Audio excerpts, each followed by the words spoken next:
This is the Horror Movie Show on hmpod.com, hosted by Jerry and Mark, your one-stop shop for all horrible movie reviews. From the latest blockbusters and independent films to classics, let Mark and Jerry convince you the world is a dangerous place, though often good for a laugh.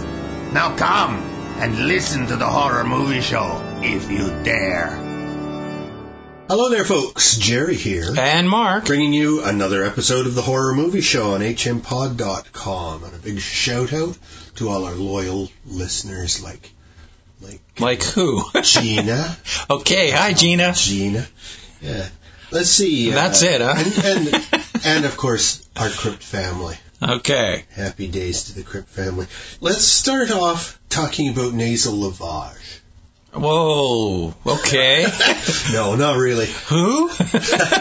That's where you have a squeeze bottle and you fill it with water and salt. That's exactly what it sounded like. Yeah. And then you squirt it up one nostril and it comes out the other. And you put some sort of saline stuff up there to cauterize whatever. No, it's just a rinse. Yeah, rinse out your germs and other things that are in there. Yes. Pennies.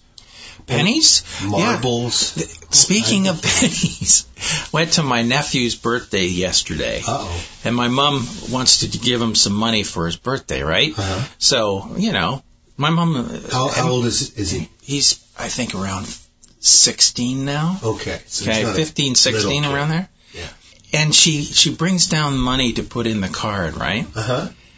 She brings, toonies, loonies, change, and a roll of pennies. Mm-hmm. Went all out. And the beauty behind that is that in Canada here, we don't use pennies anymore. No, you have to take them to a bank. Yeah. Get rid of them. So this roll of pennies, which is like worth 50 cents. Yeah.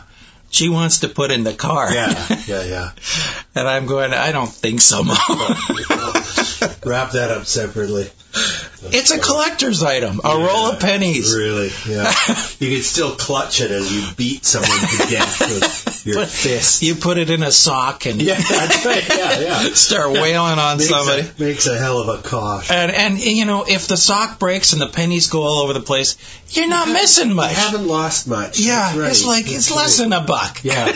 It's like it's the perfect coin. But if you're looking to just have that lovely taste of copper in your mouth, you've got 50 lozenges. You can suck on those for years. And they don't wear out. Not for a long time. And not like those crappy candies. And isn't copper good for you?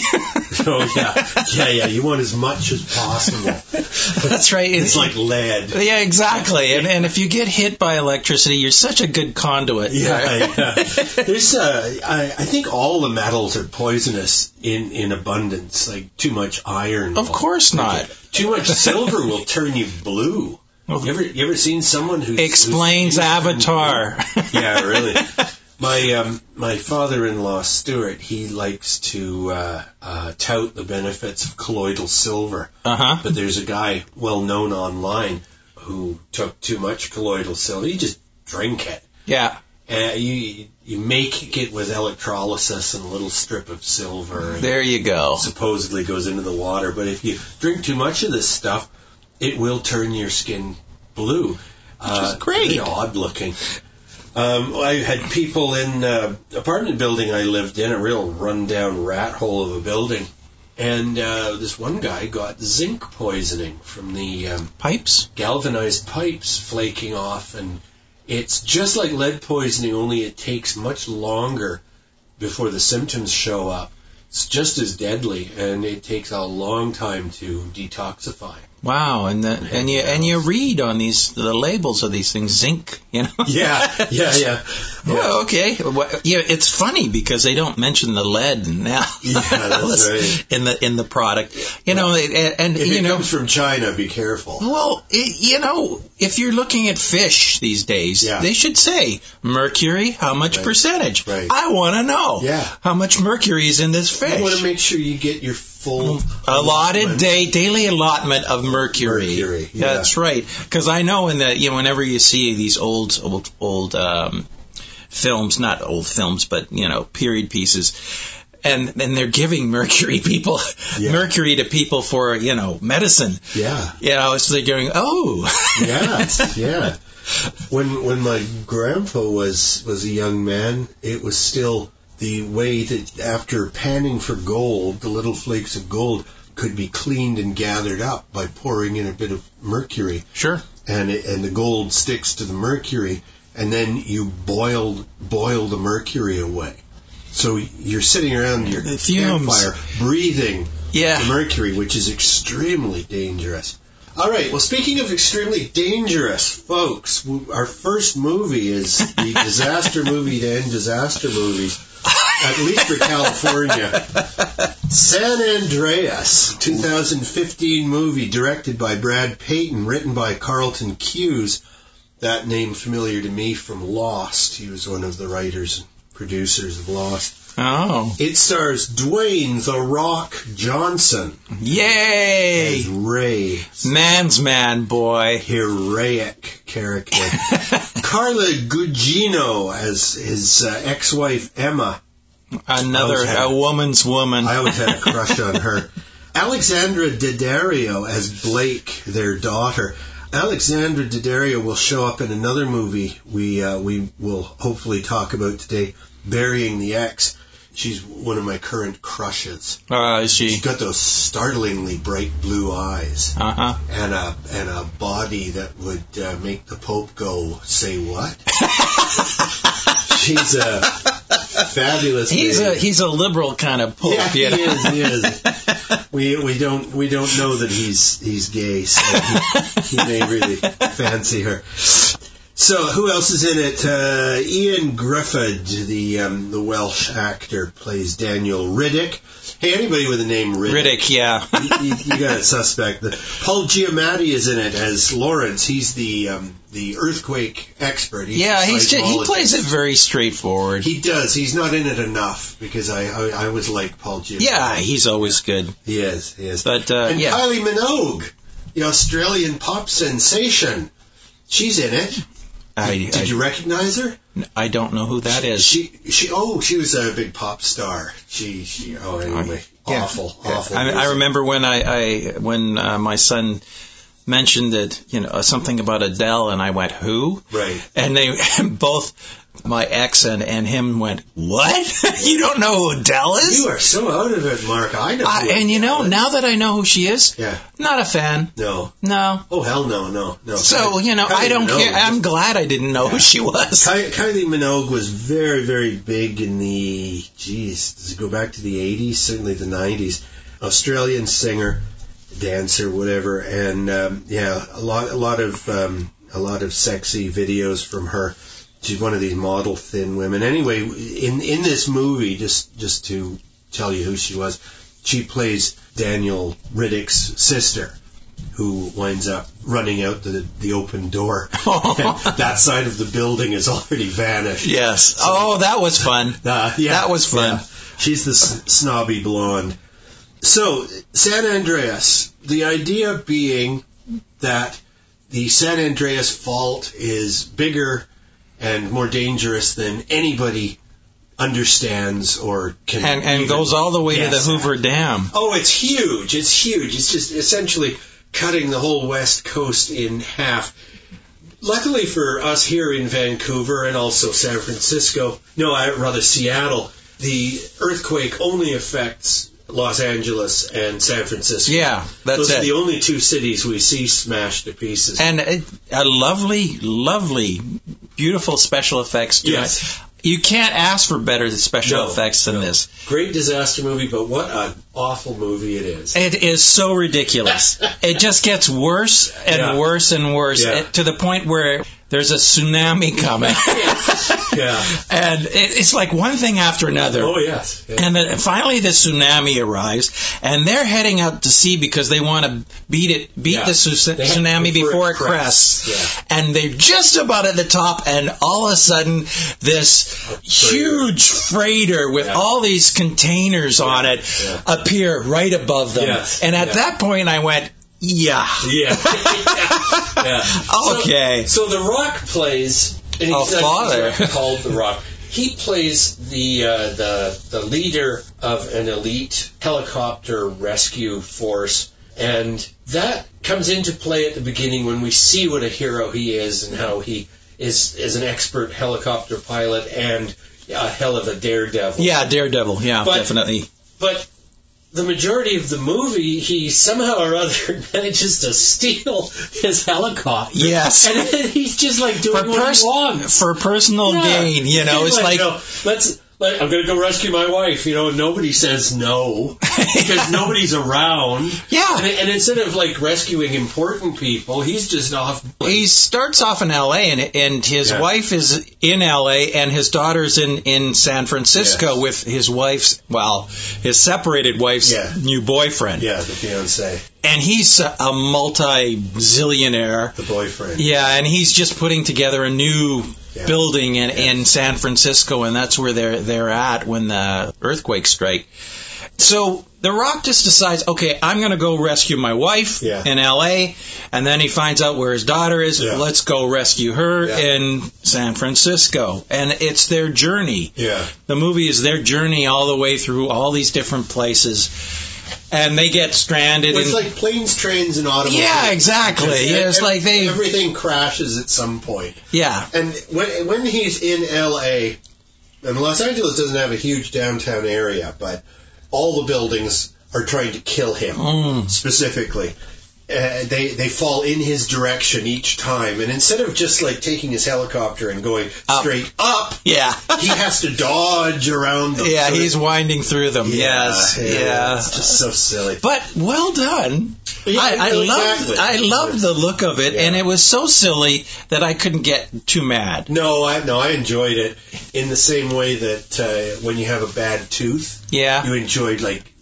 Annoying it? Yeah, annoying it. Yes, that little pain. It keeps you amused, but it's not a good thing. Yeah. You shouldn't be doing it. Yeah. And it just got sillier and sillier, and he kept saying, you know, my daughter's smart. Yeah. She'll go to the most logical place, you know. And which would be what? The first thought is Quake's Tower. Yeah. You want to be around a very crumbly tall structure, which is going to fall over on you. Yeah. And then there's another high ground that they head for because Quake's Tower is completely surrounded by fire. Flames. It's just like it's the only thing sticking out of this land of. But the earthquake is like nothing. The earthquake is child's play compared to what happens next, and then after that is even worse, and then after that is even worse. And I like the way at the very end they zoom out and you can see what the coast looks like now. Yeah. And San Francisco is on an island now from the mainland. Yeah. It's so. They've been talking. I know since I was a child they've talked about California splitting from the mainland and sliding into the ocean. Escape from a new Atlantis. Escape from L.A. is exactly that. It's the same idea where L.A. is now an island. Yeah.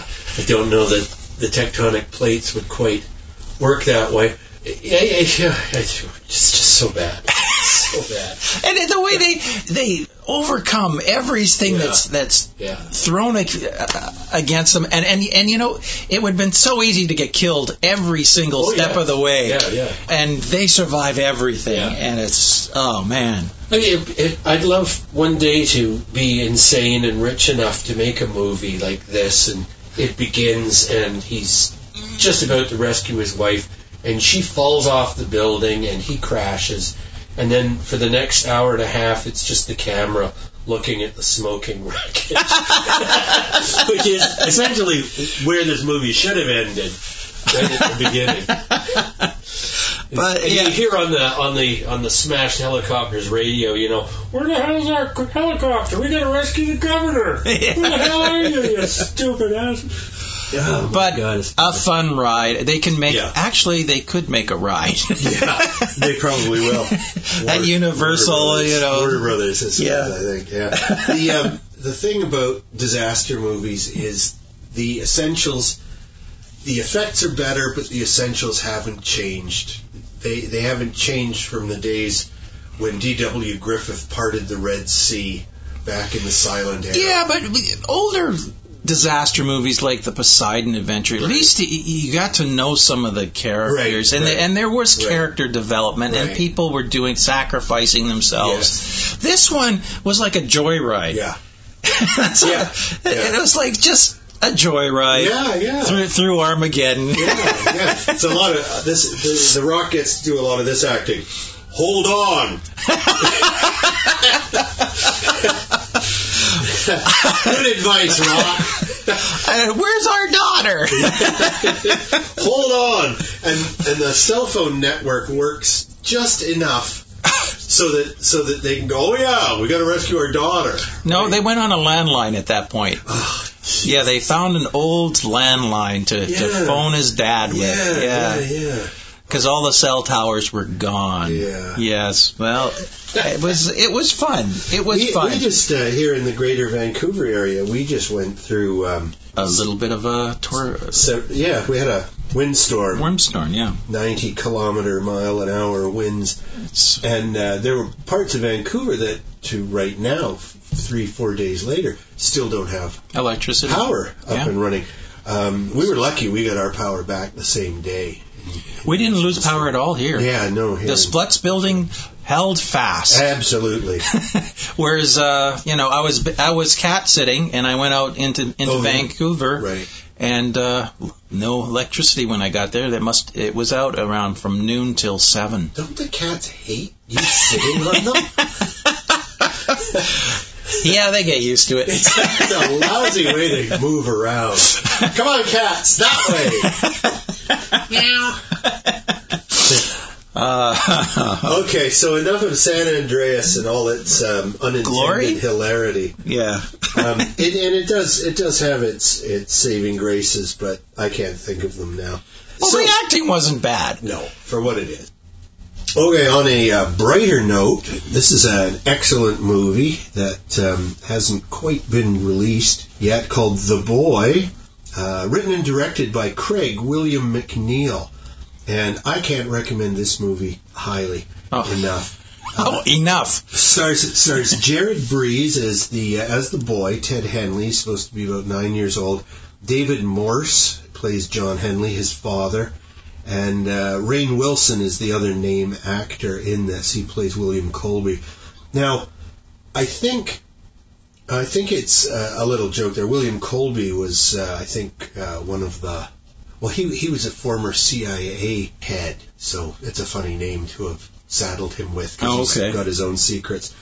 But the idea is that the father and the son run a motel in the middle of nowhere. This place makes the Bates Motel look like a thriving business. And the boy is troubled, and it is essentially watching him discover exactly how murderous he can be and get away with it. And he starts with animals, and he quickly moves on to human beings. And it is very like watching a prequel to Silence of the Lambs, something like that, because this is where full-blown sociopaths and psychotics come from, is little sociopaths. Yeah. It's a very small cast. There's a bunch of teenagers who come in at the end, about 3/4 of the way through. But for the most part, most of this movie is the father and his little psycho boy. And a little family that shows up that gets stranded.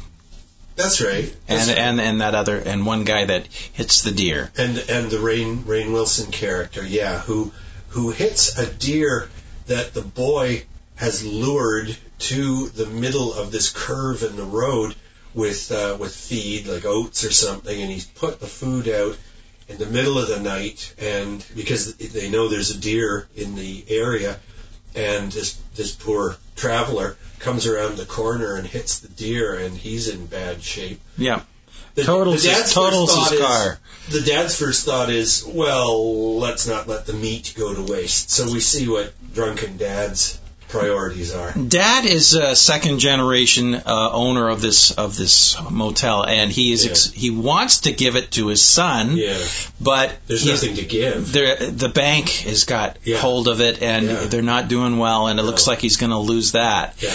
And even though he's a total loser. Yeah, he's been there all his life, and you can see that the life in him has just been drained. Oh, he's always a good actor. He's always a good actor, David Morse. He's the scientist in 12 Monkeys who, at the end of the movie, we learn is releasing the deadly pathogen that will wipe out most of humanity. He was on TV before that. He played a doctor in one of these medical shows. Oh, okay. He also was one of the guards in the Green Mile. He's the tall one. He actually co-produces the movie as well. Yes, as did Rainn Wilson. Yeah, I saw. Yeah, they're producers on it. So I really don't want to give it away. Let's do it.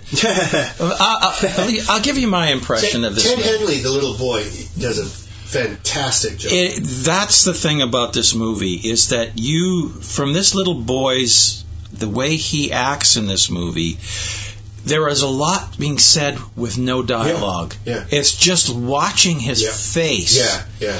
And you're getting the ideas that he's probably running through his mind as he's looking at the calculating. It was just in that respect, it was amazing. Yeah.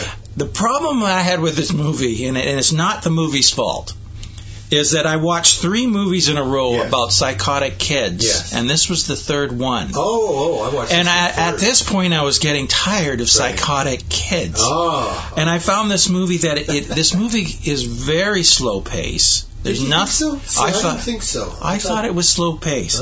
I mean, and it was very washed out. Right. So not a lot of vibrant colors.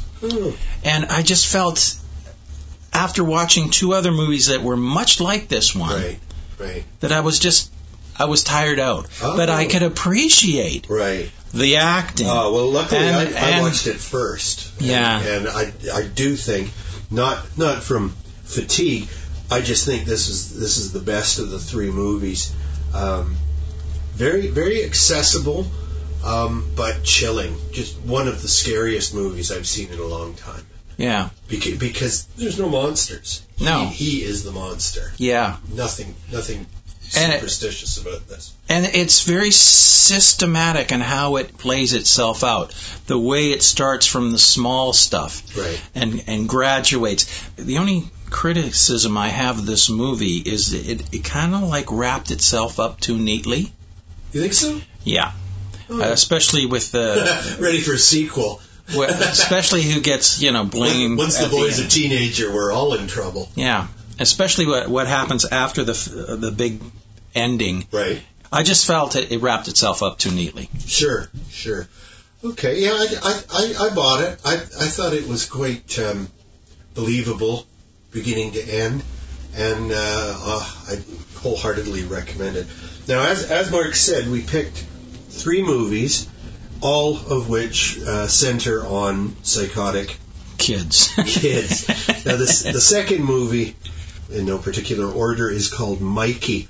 1992 movie, directed by Dennis Dimster, written by Jonathan Glasner. It stars Brian Bonsall as Mikey.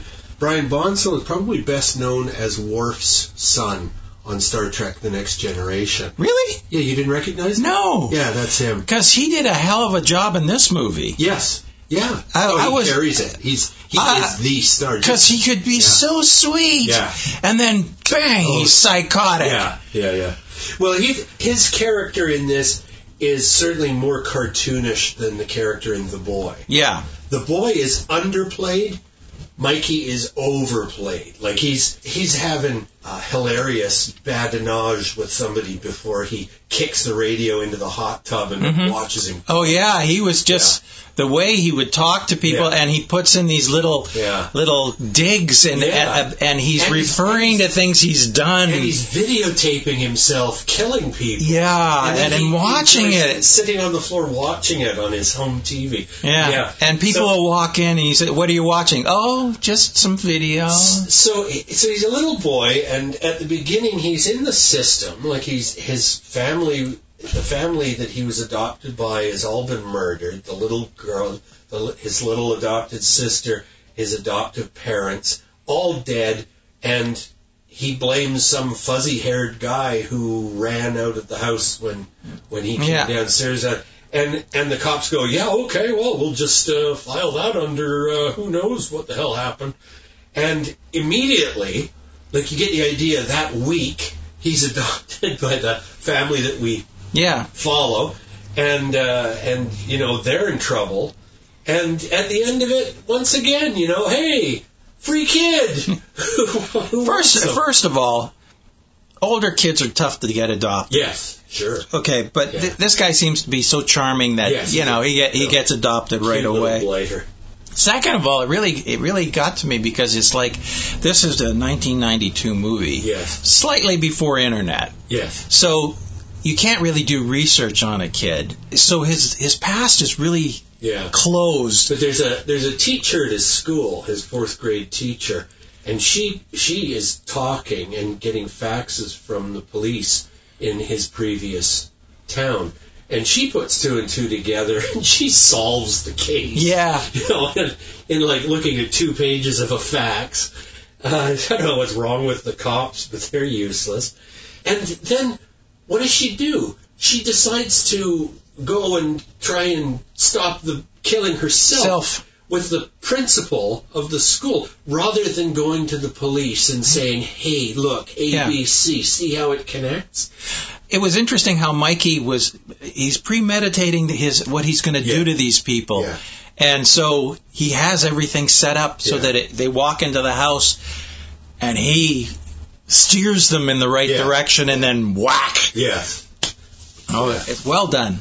Really? See, I didn't think it was that well done. Now, the most interesting thing about this movie to me is that it was banned in Britain, because when it came out in 92, those 2 little boys had just murdered the much younger child. Right. James Bulger was the name of the little toddler, essentially, that they kidnapped from a mall. Yeah, I saw a film done about that. Yes, we reviewed that. It was fictionalized and then set in America, but it was based on the Bulger case, where the 2.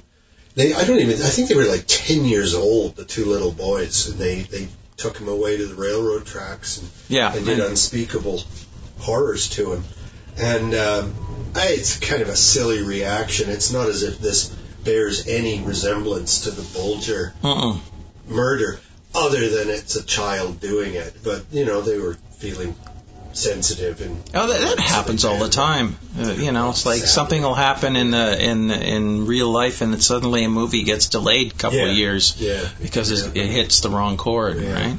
Stanley Kubrick supposedly, although I've heard varying accounts of this, but he supposedly pulled Clockwork Orange because there were copycat murders in Britain. Some lunatic kids, teenagers running around setting fire to, beating the hell out of bums and so on. A bit of the old ultra-violence, which nobody wants in real life. Now, the third bad boy movie is it's not German, it's Austrian. It's called Goodnight, Mommy. It's a 2014 movie, although I don't think it's had release in North America yet. Written and directed by Severin Fiala and Veronica Franz. It stars Susan West as the mother, die Mutter, and twins, Elias Schwartz as Elias and Lucas Schwartz playing Lucas. Yeah, I thought that was interesting. Yeah. Now, Mark can tell us more about this movie. The copy I had, the subtitles weren't working correctly. I don't think you really needed them. Okay, but I only watched like the first 20 minutes of it, and it looked really good to me. And I don't want to give anything away, but it started to look to me, even in that first 15, 20 minutes, that there really was only one kid. That was so obvious. It is. That's part of it. Yeah, it's so obvious. Yeah, and that was no surprise there at the end. Okay. And really, that was the big payoff. That's it. That was the big payoff. I could tell in the first 15 minutes. Yeah. That was the yeah, I mean, it wasn't. I don't think they were trying to, because one kid never got responded to. No, the mother always ignored the other kid, and when they would be playing a game and the mom would ask for a clue, one of the twins would say, and the mom would say, give me a clue, and that same twin would say it again, and the mom would say, are you going to give me a clue or not? Well, duh. She's not hearing the invisible friend. Yeah. Yeah. So, and also, what capped it for me is there's a shot near the beginning of one boy on a life raft out on the little nearby lake. Yeah. And he's reflected in the very still water. And I thought, and then he's calling, Lucas, looking for his brother who's not to be around. Yeah. There you go. There's the two twins in the one boy right there. Yeah. Okay. Now, I still thought it looked really good. It looked very scary. And obviously the boy is There's a lot disturbed. of things. There's a lot of things happening here. Right. It never explains what happens to the dad.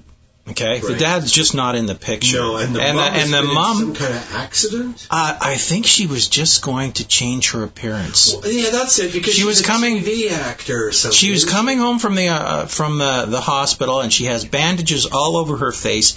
And the kids or at least the kid, or the kids we're supposed to think, keep saying, "Where's our mother?" Because they don't want to accept her as the mother because she looks too different. Right. And she is, from what I gathered, at least this is my opinion, she wanted to change her life. I have a feeling her husband left her, and she felt so bad about herself, she changed her face to restart her life again. Right. And the kids basically didn't want to accept the new mom. Right.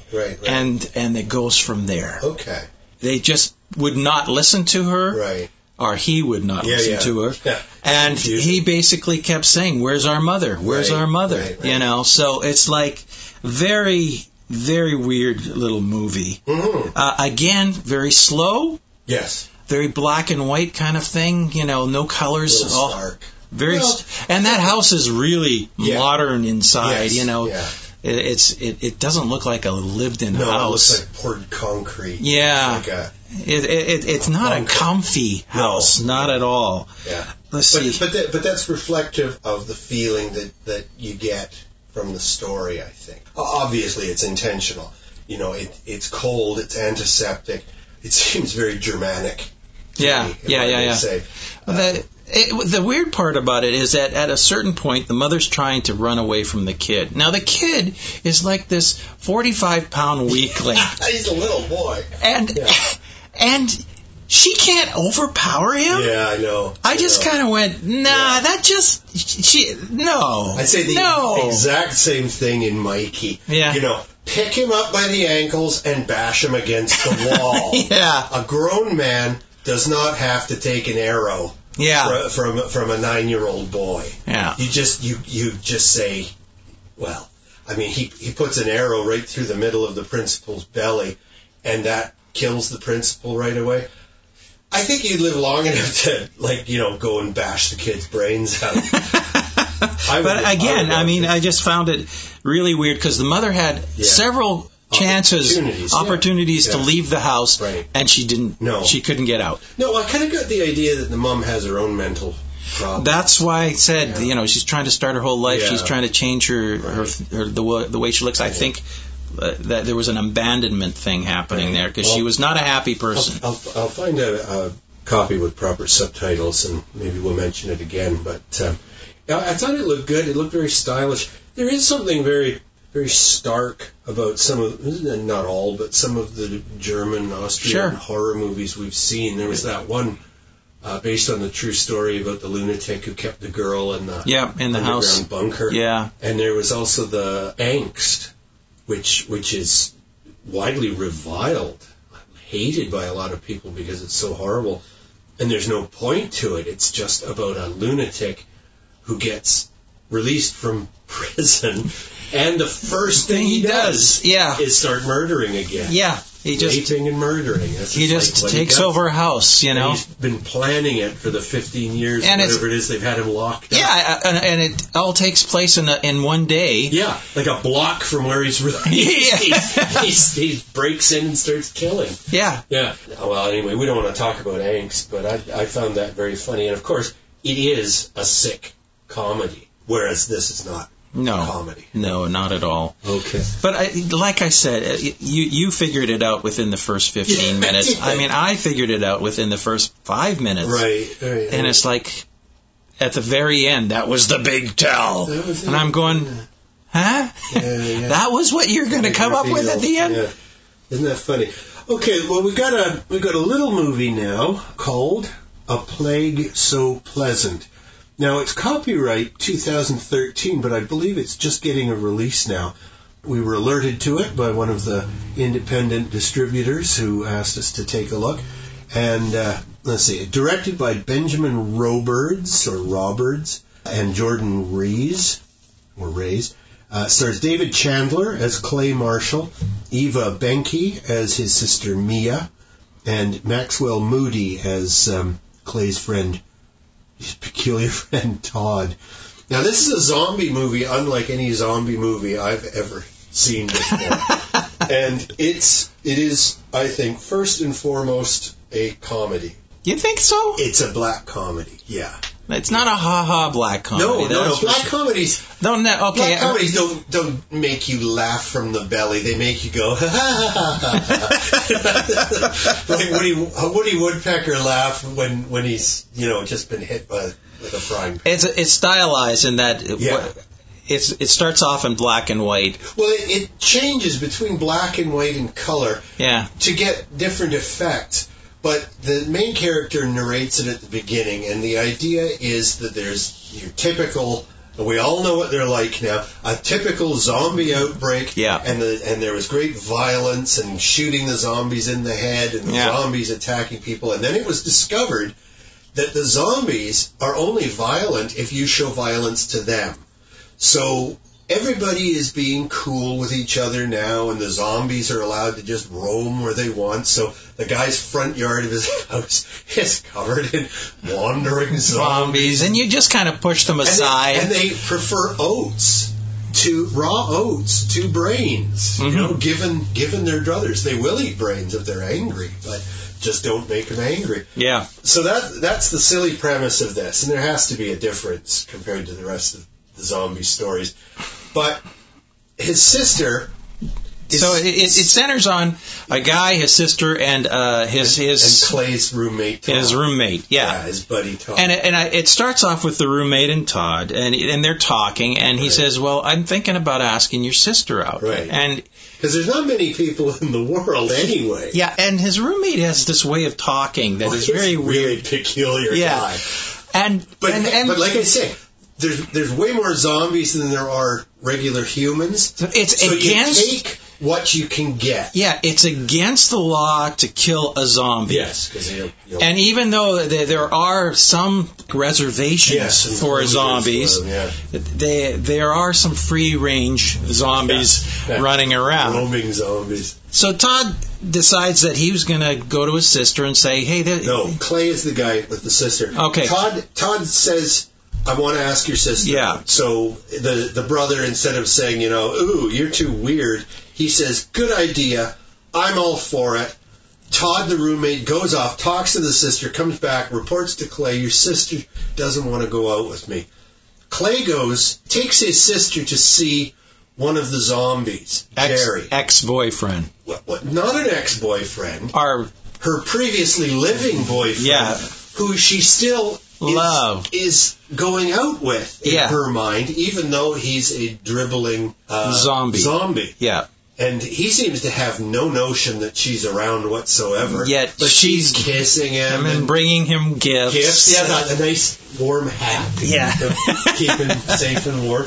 And she's knitting him articles and stuff. And she puts it on his head at a rakish angle, and he's just like,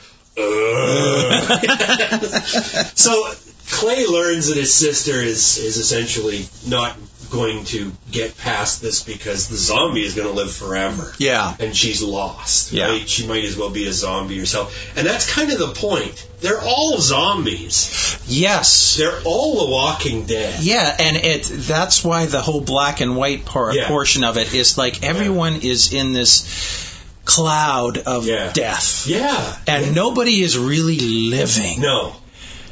Until. Yeah. So it's funny, it's stylish, it's very weird. It kept putting me in mind of the British movie Colin, which was a movie we talked about a long time ago, told from the zombies' point of view. And the idea there, which I have to say, I think A Plague So Pleasant borrows this notion that on their own, the zombies just sort of relax and think about, oats. Their past lives and oats and stuff. And we're talking Colin here. In that movie, they're driven into a killing frenzy only when there's a healthy human being in their near vicinity. Yeah. But this movie, everybody's living cool, but Clay, our main character, gets it into his head that he's got to release his sister, and that is when all hell breaks loose. Right. And it's just a wild, wild ride. Super low budget. There's way more zombies in than real actors. Yeah, true. There's only like 4 non-zombies, yeah. I found it too simplistic, and to the point where once the action starts, it was just nonstop. It was like this linear. Too much of that.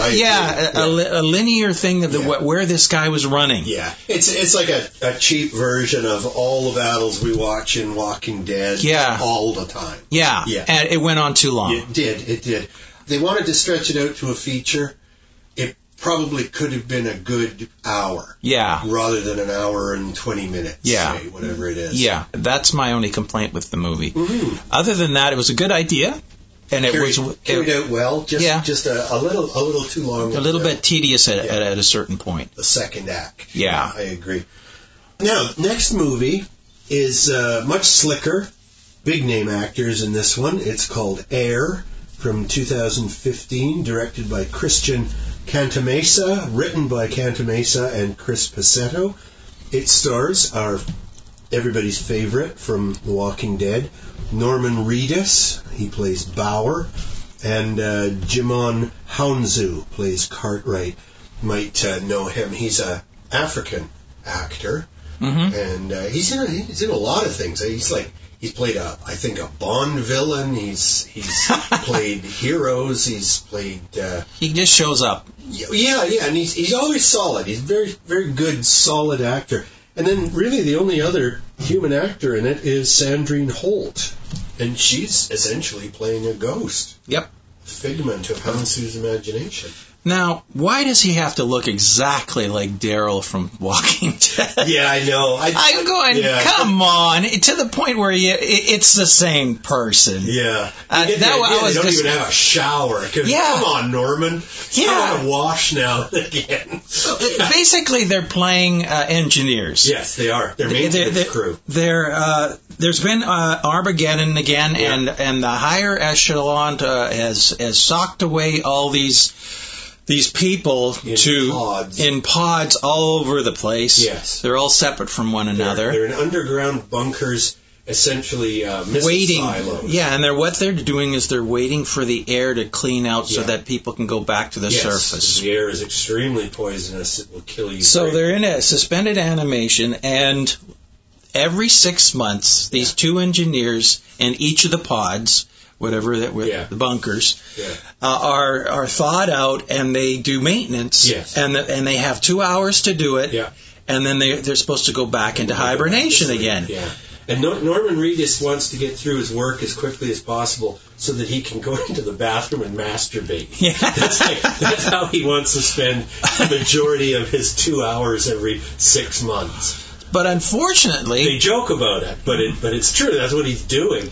A fire breaks out at one point, and Houndstooth needs the fire extinguisher, which stupidly is in the bathroom with a locking door, and Norman's in there spanking it, and Houndstooth can't get the fire one of the pods burns up, and they have to try to repair it with Houndstooth's. Now, at the end of 2 hours, the air stops. Yeah. So they first of all, very limited supplies, obviously. They're near the end of the 2 hours when the pod breaks down. Yeah. So they have to go to emergency measures and restart. They're allotted another 2 hours if something out of the ordinary happens. Right. Another 2 hours of air. Right. So first of all, it's this panic of getting it started because they're having a problem with that. They've never had to do that before. And then they finally get it started, and then it's like they can't find the pieces to repair the pod. Yeah. And then they find out there are There's another pod. There's another pod, another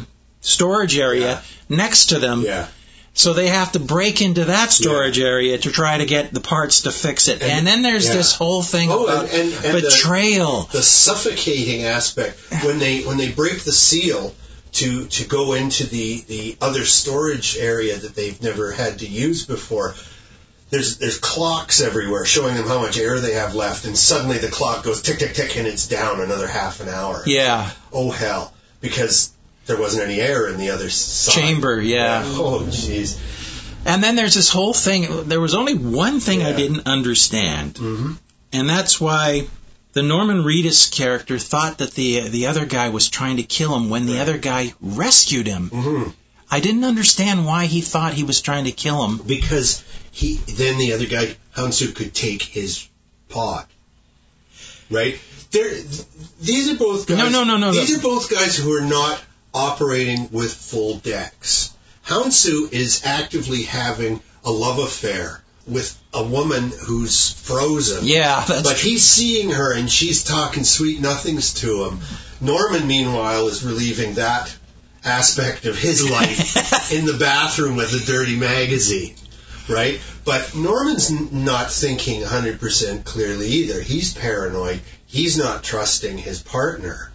Now, the thing is that at one point they figure, okay, one of the pods is broken. Yeah. Let's open up another pod, kill the person in it, and we can both go hibernate. Right. Which makes sense. Yes, because they are essential to keeping everyone who's there alive. Now, what doesn't make sense is that we turn out that one person could handle the load. Yeah. That to me made no sense at all. But see, at that point, then Norman thinks, okay, now it's him or me. And he gets very paranoid. Now I don't want to give everything away, but at the same time, that made sense to me. I understood that. I think that they're both, they're under stress like, few human beings could imagine. Yeah, but they're supposed to be partners. It should have been easy for them to say, let's bump off someone else. But they were forced together. Houndstooth is saying we're family. And Norman is saying, bullshit. Yeah. We work together. So there's an essential difference between the personal philosophies of these two men. Yes, but isn't it the guy who said bullshit? Isn't he the one? Yeah, Norman. Isn't he the one that projected that they should kill someone off? Yeah. And the other guy's family. Yeah. So he should have said, let's kill this person off. Yeah, well, perhaps it doesn't seem 100% logical, but I thought the story held together very well. I thought it was a really good, thrilling little movie. Two characters, essentially. Yeah. Almost a two-man story. And, just and I agree. Dark, dank underground the insanity between the two, Yeah. But they're differently insane. Yeah, very different. That's what's interesting to me. Yeah. But other than that, crazy. That could have been very well Daryl and someone. Yeah, exactly. that was the only complaint I had about his acting. Is like, act like somebody else. Well, the funny thing is that we talked about another movie in which he's like a counselor, and he's dealing with a teenage boy who's insane and killed a bunch of his schoolmates, something like that. And there's Norman again, and he looks just like Daryl in that, too. It's like the guy can't get his hair cut. No. He will not clean up. I think he has some sort of, rider on his contract. I cannot look like anyone else. Well, if he showed up at a science fiction horror comic convention, he could play about three different people. And he looked like Wally Cox, the fans would be horrified. Yeah, it is Norman Reedus. So it doesn't look like him. Well, it is him, So Norman wants to look like Daryl all the time. Okay, we got one more movie to talk about. This is Burying the Ex. It's the one that, as I say, also co-stars Alexandra Daddario. She plays Olivia. The movie is directed by Joe Dante, who hasn't made a lot of movies lately, but much loved for his Gremlins 1 and 2, and the Goonies, as you mentioned. I watched Gremlins' first movie, and it's so stupid. Yeah, I know. They're not good movies. No, it's just the rationale for everything and the way it's done. Yeah. It's like you're going, how stupid is this? It's a children's movie. This is what people fail to understand about so many It was movies. A Christmas children's movie. It is. It's a fantasy Christmas movie for prepubescent children. And the fact that so many adults saw it when they were kids and have like this great love for it, well, fine, that's fine. But I was already a well-grown adult when it came out in the 80s, and it never really grabbed me. No. I like Zach Galligan. He's good in it. And Phoebe Cates. Yeah. Oh, that's her in her prime. What a honey. Yeah. That and Fast Times at Ridgemont High. Oh, that was her heyday. With her topless scene. Yeah.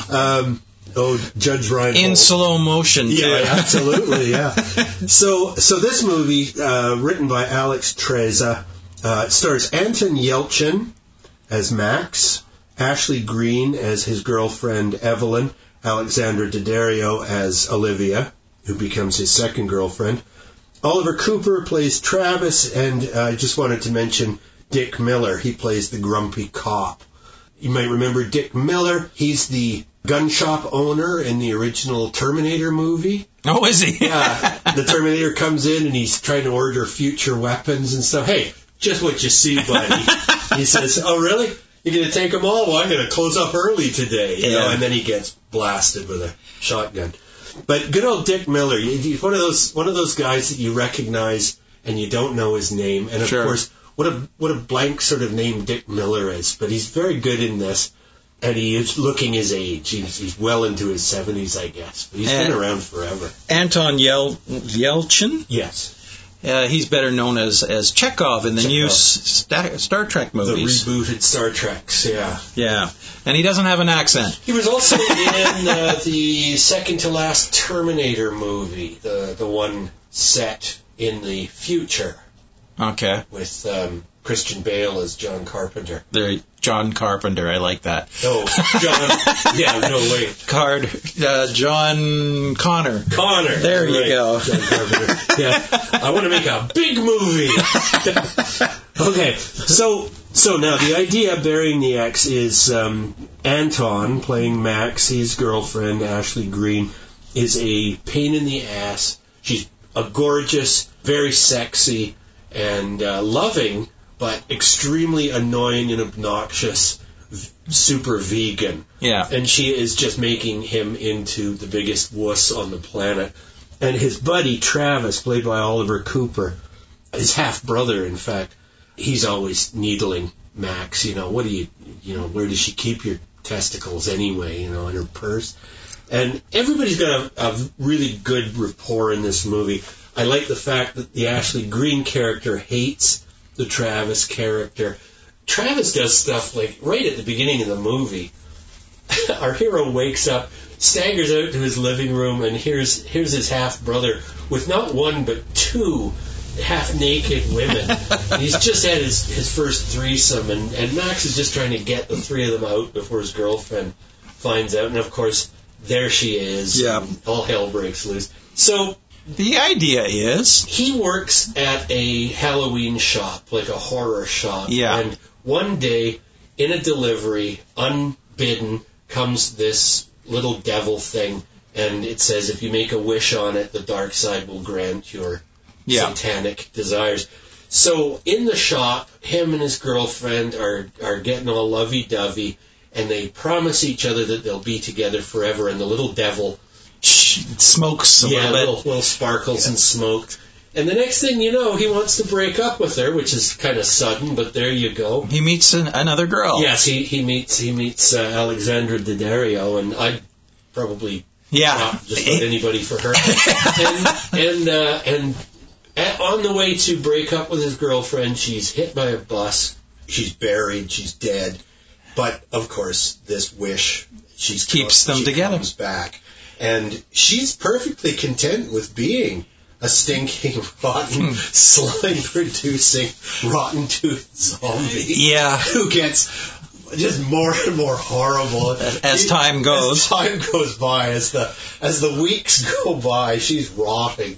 But, she's not going to leave him alone even when she's just a shambling skeleton. So basically, Max is trying to hide his ex-girlfriend, his dead girlfriend, from his live girlfriend. Yeah. But I thought that this movie didn't go as far as it should have gone. Well, it is a comedy. Yeah, I know, but I thought that there should have been more trying to get rid of the ex more seriously in different ways, and her always coming back. I thought that they could have gone a lot further with that aspect of it, because it could have been that much funnier. Yeah. And I thought they pulled their punches in this movie. Well, I would just defend Dante's decisions by saying that it is a light-hearted zombie comedy. It could have been lighthearted. It would have been a different movie. Yeah, it would have. Yeah. But I think it should have been. It's like, it reminded me of an American Werewolf in London, in that we see the rotting corpse of the hero's buddy. Buddy, yeah. He's not really a hero, it's the anti-hero, the main character's buddy, and we see the buddy rotting. Yeah, which is funny. It is funny, yeah. And plus, the guy is funny actor. Yes. Yeah, he had all these one-liners. Good director, too. Yeah. Anyway, so I guess I liked it more than Mark did, but I would recommend it. I didn't mind it. I thought it, but I really thought it pulled its punches. I thought it could go so much further than what it did. Okay, and I would just like to take this opportunity to say to Alexandra Daddario, give me a call. Don't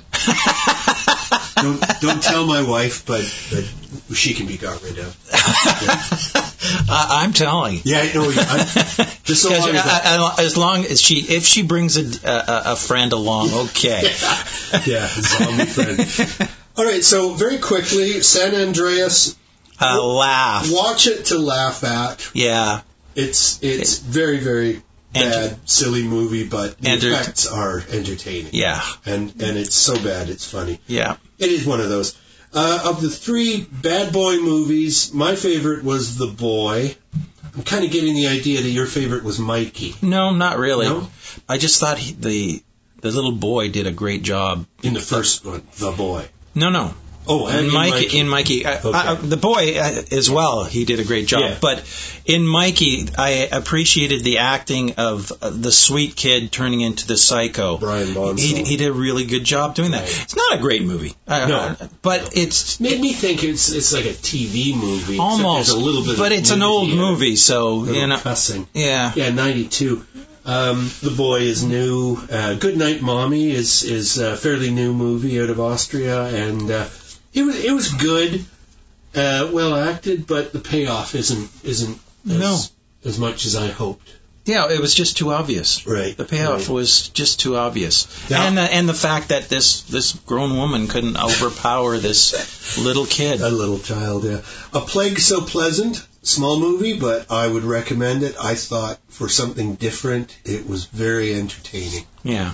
it lagged in just a little portion of it. Too much of the standard zombie fighting. Yeah. Other than that, it's not a bad movie. Right. Yeah. Air was well done. I thought a nice, thoughtful little two-man show. But again, probably could have used a little more in the plot to sort of push things along rather than simply the emotional baggage between the two men. Sure. Yeah. Yeah. And Burying the X, a very entertaining, funny zombie movie. There's a couple of funny zombie movies in this show.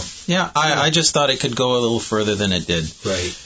But other than that, it was decent. Yeah, well, all worth seeing this week, except of course that San Andreas is so bad it's entertaining. Yeah. Good luck, Rock. He's in a lot of movies these days. Is he? Yeah. Is he? Yeah. He just seems to be every month he's coming out. Schwarzenegger is too old to play the giant muscular guys, but then in this, skinny guy. The thing is, I like The Rock. I mean, I think there's nothing annoying about it. Right. And he tends to put out really entertaining movies. Yeah. He can do big muscular comedies and he can do big muscular action movies. Sure. Yeah. That's his range. Right. Okay, folks. So.